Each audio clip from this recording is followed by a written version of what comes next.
எல்லாருக்குமே ஃபேவரட்டா இருக்கிற இந்த பிரெட் ஆம்லேட்ட வீட்லயே செய்யலாமா? அதுவும் மயோனைஸ் கிரீன் சட்னியோட 2 முட்டை எடுத்துக்கோங்க, 3 பல்லு பூண்டு, ஒரு 6, 7 மிளகு எடுத்துக்கோங்க, 1 டேபிள் ஸ்பூன் அளவு சால்ட் எடுத்துக்கோங்க, 1 டேபிள் ஸ்பூன் அளவு சர்க்கரை எடுத்துக்கோங்க. 1 கப் ஃபுல்லா நான் வந்து குக்கிங் ஆயில் எடுத்திருக்கேன். அந்த ஆயில 2, 2 டேபிள் ஸ்பூனா சேர்த்து மிக்ஸி ஜார்ல ஒரு நிமிஷமா பல்ஸ் பண்ணி எடுத்துக்கோங்க. கொஞ்ச நேரத்திலே இந்த மாரி நல்லா திக்கன் ஆயிடும். இப்ப கடைசியா வந்து லெமன் பிழிஞ்சு விட்டுட்டீங்கன்னா, மயோனைஸ் ரெடி ஆயிடுச்சு. கிரீன் சட்னி செய்யறதுக்கு 2 பச்சை மிளகா, ஒரு கைப்பிடி நெறைய புதினா, கொத்தமல்லி, ஒரு 1/2 லெமன பிழிஞ்சுக்கலாம். கொஞ்சமா தேவையான அளவு உப்பு சேர்த்து, தண்ணி சேர்த்து மிக்ஸியில அரைச்சிட்டிங்கன்னா, கிரீன் சட்னியும் ரெடி ஆயிடுச்சு.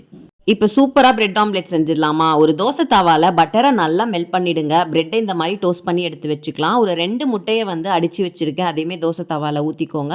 சென்டரில் இந்த மாதிரி பிரெட்டை வச்சுருங்க. இப்போ நம்ம செஞ்சு வச்சிருக்க கிரீன் சட்னி, நம்ம செஞ்சு வச்சிருக்க மயோனைஸ் சேர்த்துக்கலாம்.